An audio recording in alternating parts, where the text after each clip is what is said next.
पश्चिम बंगाल में बीजेपी की जबरदस्त लहर के बीच एक मजेदार राजनीतिक ट्रेंड देखने को मिल रहा है। बंगाल में बाबरी मस्जिद बनाने का ऐलान कर सनसनी पैदा कर चुके मुस्लिम नेता हुमायूं कबीर 2 सीटों से चुनाव लड़ रहे हैं और दोनों ही सीटों पर हुमायूं तगड़ी लीड ले चुके हैं। हुमायूं कबीर कुछ महीने पहले तक टीएमसी के नेता ही थे, लेकिन चुनाव से ऐन वक्त पहले ही अलग राह उन्होंने पकड़ ली थी।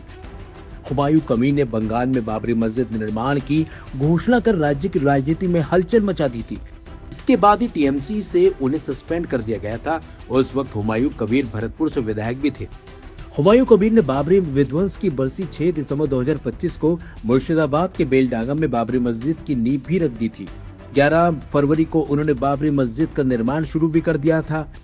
इस मुद्दे ने बंगाल में सांप्रदायिक ध्रुवीकरण का माहौल भी बनाया। टीएमसी से अलग होने के बावजूद हुमायूं कबीर ने अपनी अलग पार्टी आम जनता उन्नयन पार्टी भी बना ली। बात हाल के चुनावों की करें तो दोनों सीटों रेजीनगर और नौदा से चुनाव लड़ रहे हुमायूं कबीर तगड़ी लीड ले चुके हैं।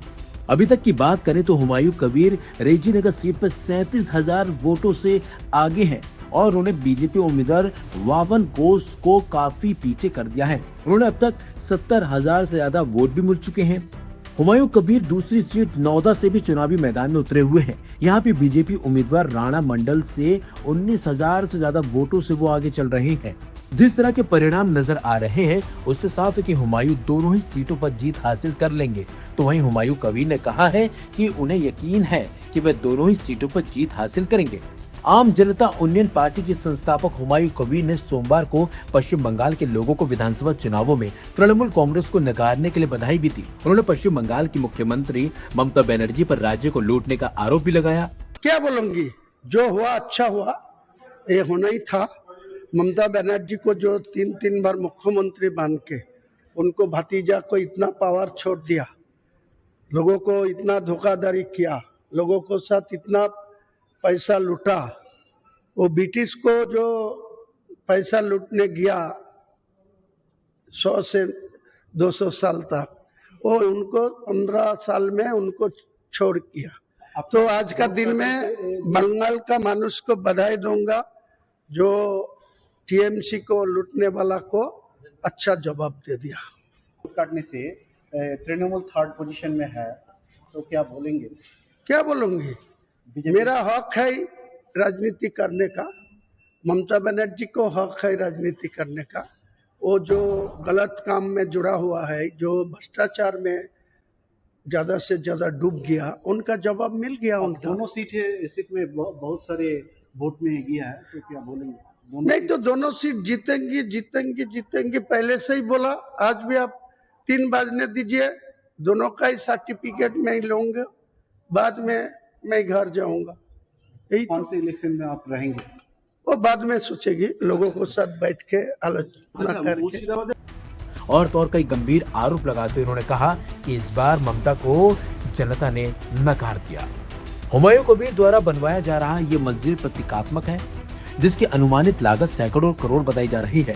यह मस्जिद मुसलमानों से चंदा इकट्ठा करके बनवाने का दावा किया गया है। आपको बता दें कि पश्चिम बंगाल में चुनाव प्रचार के दौरान अमित शाह ने कहा था कि जब तक बंगाल में एक भी बीजेपी कार्यकर्ता जिंदा है, वहां बाबरी मस्जिद का निर्माण नहीं होने दिया जाएगा। लेकिन जिस तरीके के परिणाम बंगाल में आ रहे हैं, जिस तरीके से टीएमसी को बड़ा झटका लगा है और बीजेपी की लहर दिखाई दे रही है, उसने सभी को हैरानी में डाल दिया है। लेकिन जिस तरीके से हुमायूं कबीर पर मुसलमानों ने भरोसा जताया है और दोनों ही सीटों पर वो आगे चल रहे हैं, और माना यह भी जा रहा है कि जिस तरीके से वो आगे हैं, अब इनकी ये जीत सुनिश्चित हो चुकी है।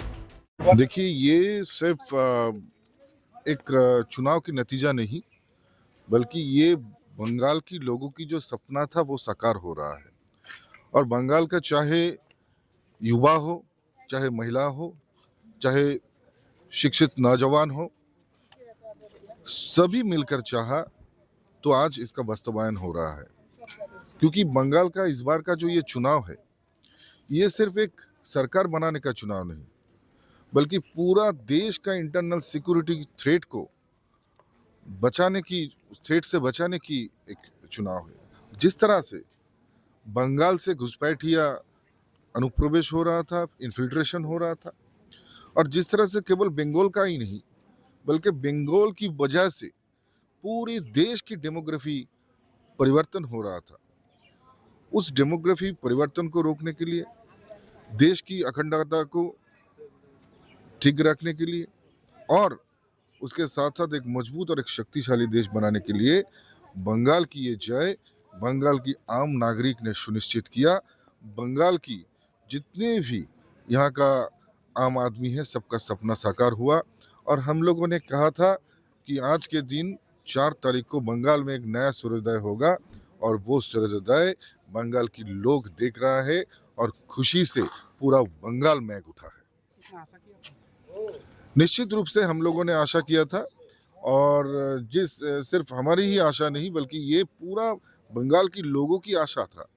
जिस तरह से बंगाल में महिला को असम्मानित किया गया, जिस तरह से लॉलेसनेस लोगों ने देखा, जिस तरह की तानाशाही की राज ये 15 साल लोगों ने देखा, उस तानाशाही से बंगाल की लोग मुक्त हो रहा है और निश्चित रूप से डबल इंजन की सरकार बंगाल में प्रगति लाएगा, बंगाल में उन्नति लाएगा और उसके साथ साथ बंगाल की जो गरिमा जो खो गया था उसको पुनरुद्धार भी करेगा और प्रतिस्थापित भी करेगा। बहुत बिल्कुल दिल से हम एकदम खुश हैं क्योंकि हम चाहते थे कि घर घर मतलब हर घर अबीर छाए और ये रामराज फहराए, भगवा छाए, ये सब हम चाहते थे और भगवान ने हमारी सुनी है। कई सालों के पश्चात कई कार्यकर्ताओं को खो करके हम यहाँ पहुंचे हैं। जिस तरह से अनाउंसमेंट की बीजेपी की, सारा गुंडा राज खत्म होगा, जैसे ही बीजेपी आएगा, शुरुआत इंटाली से ही होगी। इंटाली में अभी कंडीशन अभी फिलहाल कितने राउंड का हो चुका है, कितना बचा हुआ है? इंटाली का पूरा टोटल काउंट खत्म हो गया है। 33,000 वोट से मैं पीछे हूँ और थैंक यू वहाँ की गुंडों को जिन्होंने ये किया लेकिन अपने ही पैर पर कुल्हाड़ी मारी है। अब ना मैं उन्हें इंटाली में रहने दूंगी ना काम करने दूंगी। जितने अवैध कंस्ट्रक्शन के धंधे चलते हैं जिस के नाम पर, जिसमें संदीपन शाह की अपनी भी ये क्या बोलते हैं इन्वॉल्वमेंट है, A to Z बंद करवाऊंगी। देखती हूँ आपका MLA कैसे बचाएगा।